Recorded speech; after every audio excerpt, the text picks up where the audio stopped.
Hello friends, आज पढ़ने जा रहे हैं 6 क्लास का चैप्टर नंबर 17। इसका नाम है सांस सांस में बांस। इसके लेखक हैं एलेक्स एम जॉर्ज। इस पाठ में बांस की जो लकड़ी होती है उसे कई तरह के खिलौने बनाए जाते हैं, कई चीजें बनती हैं जैसे फर्नीचर, खिलौने, बांस की टोकरियां, तरह तरह की डिजाइन की जो चीजें बनती है इसके बारे में लेखक ने बताया है। तो करते हैं इस वीडियो की शुरुआत। एक जादूगर थे, चंगकी चंगल नबा। अपने जीवन में उन्होंने कई बड़े बड़े करतब दिखलाए। इस कहानी में एक जादूगर है जिसका नाम है चंगकी चंगल नबा। उन्होंने अपने जीवन में कई बड़े बड़े करतब है वो दिखलाए, कई जादू दिखाए और लोगों को अपने जादू से बहुत ज्यादा प्रभावित किया। जब मरने को हुए तो लोगों से बोले, मुझे दफनाए जाने के 6ठे दिन मेरी कब्र खोदकर देखोगे तो कुछ नया सा पाओगे। कि जब वो जादूगर है उसका मरने का समय हुआ तो उन्होंने लोगों से कहा कि जब मैं मर जाऊं और मुझे दफना दिया जाए तो उसके 6ठे दिन बाद मेरी कब्र को खोदकर देखना कि कुछ आप नया सा पाओगे। कहा जाता है कि मौत के 6ठे दिन उसकी कब्र खोदी गई और उसमें से निकले बांस की टोकरियों के कई सारे डिजाइन। लोगों ने उन्हें देखा, पहले उनकी नकल की और फिर नई डिजाइनें भी बनाई। कि उसकी मौत के 6ठे दिन उसकी कब्र लोगों ने खोदी तो उसमें कई सारी डिजाइन की बांस की टोकरियां हैं वो निकली। लोगों ने उन्हें देखा, लोगों ने उन टोकरियों की डिजाइनों को देखा और उनकी उन्होंने नकल की, लोगों ने नकल की और फिर अपनी तरफ से नई नई डिजाइनें उन्होंने लोगों ने बनाई। बांस भारत के विभिन्न हिस्सों में बहुतायत में होता है। बहुतायत का अर्थ होता है बहुत अधिक मात्रा में। कि जो बांस है वो भारत के विभिन्न हिस्सों में बहुत अधिक मात्रा में होता है। भारत के उत्तर पूर्वी क्षेत्रों के 7 राज्यों में बांस बहुत उगता है। कि जो भारत के उत्तर पूर्वी क्षेत्र हैं उन राज्यों में बांस बहुत ज्यादा उगता है, इसलिए वहां बांस की चीजें बनाने का चलन भी खूब है। सभी समुदायों के भरण पोषण में इसका बहुत हाथ है। यहाँ हम खास तौर पर देश के उत्तर पूर्वी राज्य नागालैंड की बात करेंगे। नागालैंड के निवासियों में बांस की चीजें बनाने का खूब प्रचलन है। कि इन राज्यों में जो बांस है बहुत अधिक मात्रा में होता है तो वहाँ के जो लोग हैं वो अपने भरण पोषण के लिए बांस से कई तरह की चीजें बनाते हैं और ये चीजें बांस की बनाने का उस उत्तरी पूर्वी राज्यों में इसका खूब प्रचलन है। उत्तर पूर्वी राज्य नागालैंड की जो बात करेंगे तो उसके जो निवासी हैं उसमें तो इन चीजों का बनाने का बहुत ही ज्यादा प्रचलन है। वहां पे बांस की जो लकड़ियां होती है उससे कई सारी चीजें बनाई जाती है। इंसान ने जब हाथ से कलात्मक चीजें बनानी शुरू की, बांस की चीजें तभी से बन रही है। आवश्यकता के अनुसार इसमें बदलाव हुए और अब भी हो रहे हैं। कि इंसान ने जब हाथ से अपनी कला से जो चीज बनानी शुरू की तो बांस की जो चीजें हैं वो तभी से बनाई जा रही है।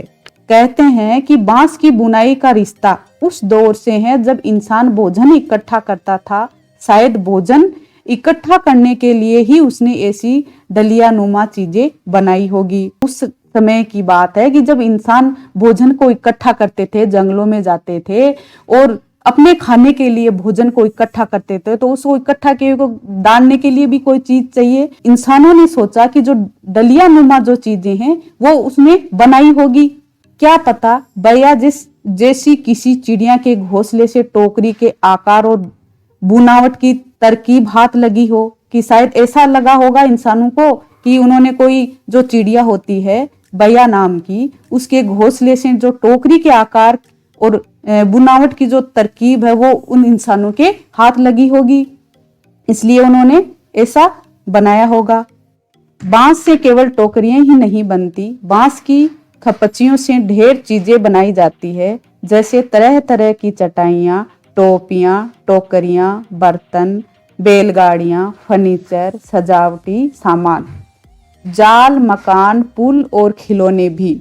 इसमें बताया है कि जो बांस होता है उससे केवल टोकरियां ही नहीं बनाई जाती, उससे ढेर सारी चीजें बनाई जाती है। चटाइयां भी बनाते हैं, टोपियां भी बनाते हैं और कई तरह के बर्तन, फर्नीचर, बैलगाड़ी, ये सब जो चीजें हैं वो बनाई जाती है। असम में ऐसे ही एक जाल जकाई से मछली पकड़ते हैं। छोटी मछलियों को पकड़ने के लिए इसे पानी की सतह पर रखा जाता है या फिर धीरे धीरे चलते हुए खींचा जाता है। बांस की खपच्चियों को इस तरह बांधा जाता है कि वे एक शंकु का आकार ले लें। इस शंकु का ऊपरी सिरा अंडाकार होता है। निचले नुकीले सिरे पर खपच्चियां एक दूसरे से गूंथी हुई होती है। खपच्चियां यानी जो बांस की पतली पतली जो लकड़ियां निकाली जाती है उसको खपच्चियां कहते हैं। असम में ऐसा जाल बनाया जाता है जिसे मछली पकड़ी जाती है और वो जो जाल है वो बांस की खपच्चियों से बनाया जाता है। खपच्चियों से तरह तरह की टोपियां भी बनाई जाती है। असम के चाय बागानों के चित्रों में तुम्हें लोग ऐसी टोपियां पहने दिख जाएंगे और हाँ, उनकी पीठ पर टंगी बांस की बड़ी सी टोकरी देखना ना भूलना। इसमें बताया है कि जो खपच्चियों के तरह तरह की टोपियां बनाई जाती है और जो असम में चाय का जो बाग होता है उसमें देखा जाता है कि जो पीछे लोग होते हैं वो एक बड़ी सी टोकरी टांगे रखते हैं, तो ये उनको देखना नहीं भूलना चाहिए। जुलाई से अक्टूबर घनघोर बारिश के महीने यानी लोगों के पास बहुत सारा खाली वक्त या कहो आसपास के जंगलों से बांस इकट्ठा करने का सही वक्त। आमतौर पर वे 1 से 3 साल की उम्र वाले बांस काटते हैं। बूढ़े बांस सख्त होते हैं और टूट भी तो जाते हैं। बांस की शाखाएं और पत्तियां अलग कर दी जाती है। इसके बाद ऐसे बांसों को चुना जाता है जिसमें गांठें दूर दूर होती है। जुलाई से लेकर अक्टूबर तक बारिश का महीना होता है। इन महीनों में लोगों के पास बहुत खाली वक्त होता है और वह आसपास के जंगलों से बांस को इकट्ठा करके सही वक्त पर 1 से 3 साल तक की उम्र वाले बांस है वो काटते हैं और बूढ़े बांस है वो सख्त हो जाते हैं जिनमें गांठें दूर दूर होती है। दावों यानी चौड़े चांद जैसी फाल वाले चाकू से इन्हें छीलकर खपच्चियां तैयार की जाती है जिनमें गांठें यानी जो बांस की लकड़ी होती है उसमें जगह जगह जो गांठें होती है। दाव यानी जो चाकू होता है उस चाकू से उस गांठों तक की जो खपच्चियां निकाली जाती है उसे दाव कहते हैं। उस चाकू से छीलकर खपच्चियां तैयार की जाती है। खपच्चियों की लंबाई पहले से तय कर ली जाती है। मसलन आसन जैसी छोटी चीजें बनाने के लिए बांस को हरेक गांठ से गठान से काटा जाता है कि जब भी कोई आसन मसलन तैयार किया जाता है तो उसके लिए हरेक गठान से यानी जो बांस की लकड़ी में गांठ होती है उस तक उसको काटा जाता है। लेकिन टोकरी बनाने के लिए हो सकता है कि 2 या 3 या 4 गठानों वाली लंबी खंचियां काटी जाए। यदि टोकरी बनानी हो तो उसके लिए क्या किया जाता है कि जो बीच में गांठें होती है उस टोकरी के हिसाब से उसकी लंबाई को देखकर उसकी खपच्चियां है वो काटी जाती है। यानी कहाँ से काटा जाएगा ये टोकरी की लंबाई पर निर्भर करता है कि टोकरी कितनी बड़ी बनानी है। आमतौर पर खपच्चियों की चौड़ाई 1 इंच से ज्यादा नहीं होती। चौड़ी खपच्चियां किसी काम की नहीं होती कि आमतौर पर जो खपच्चियां होती है वो 1 इंच से ज्यादा नहीं होती है और जो चौड़ी खपच्चियां होती है वो किसी काम की नहीं होती। उन्हें चीर कर पतली खपच्चियां बनाई जाती है। पतली खपच्चियां लचीली होती है कि जो पतली खपच्चियां होती है वो उसको लचीली होती है यानी उसको जिधर हम मोड़ना चाहें उधर वो मुड़ जाती है। वो बहुत ही पतली होती है तो वो लचीली हो जाती है। खपच्चियां चीरना उस्तादी का काम है कि जो खपच्चियां हैं उसको जब चीरते हैं तो वो एक बड़ा ही महानता का या उस्तादी का काम है। हाथों की कलाकारी के बिना खपच्चियों की मोटाई बराबर बनाए रखना आसान नहीं है। हाथों की कलाकारी के बिना खपच्चियों की जो मोटाई है वो बराबर बनाए रखना आसान नहीं है। इस हुनर को पाने में काफी समय लगता है। टोकरी बनाने से पहले खपच्चियों को चिकना बनाना बहुत जरूरी है कि जब टोकरी बनाते हैं तो उससे पहले उस खपच्चियों को चिकना बनाना बहुत ही जरूरी है ताकि जो टोकरी होती है वो आसानी से बन जाए। या फिर दाव काम आता है। दाव यानी वही चाकू जिससे वो बांस की जो खपच्चियां निकाली जाती है। खपच्ची बाएं हाथ में होती है और दाव दाएं हाथ में। दाव का धारदार सिरा खपच्ची को दबाए रहता है जबकि तर्जनी दांव के एकदम नीचे होती है। तर्जनी यानी बड़ी अंगुली जो चाकू हाथ में होता है वो उसको बड़ी अंगुली से बांस की लकड़ी को दबाए रखता है, एकदम नीचे होती है। इस स्थिति में बाएं हाथ से खपच्ची को बाहर की ओर खींचा जाता है। इस दौरान दायां अंगूठा दाव को अंदर की ओर दबाता है और दाव खपच्ची को दबाव बनाते हुए घिसाई करता है। जब तक खपच्ची एकदम चिकनी नहीं हो जाती, यह प्रक्रिया दोहराई जाती है। कि जो खपच्ची होती है, जब तक वो चिकनी नहीं होती तब तक उसको बार बार दोहराया जाता है।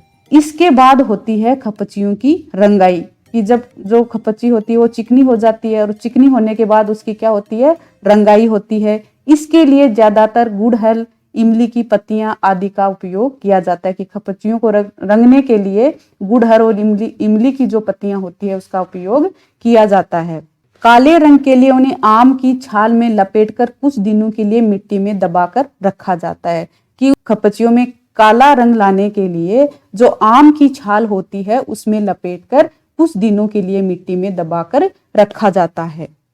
बांस की बुनाई वैसी ही होती है जैसे कोई और बुनाई हो। कि बांस की जो बुनाई होती है वैसी ही होती है जिस प्रकार कोई और तरह की बुनाई होती है। पहले खपच्चियों को चित्र में दिखाए गए तरीके से आड़ा तिरछा रखा जाता है। कि पहले तो उन खपच्चियों को तिरछा और आड़ा रखा जाता है, फिर बाने को बारी बारी से ताने के ऊपर नीचे किया जाता है। इससे चेक का जो डिजाइन है वो बनता है। पलंग की निवाड़ की बुनाई की तरह है।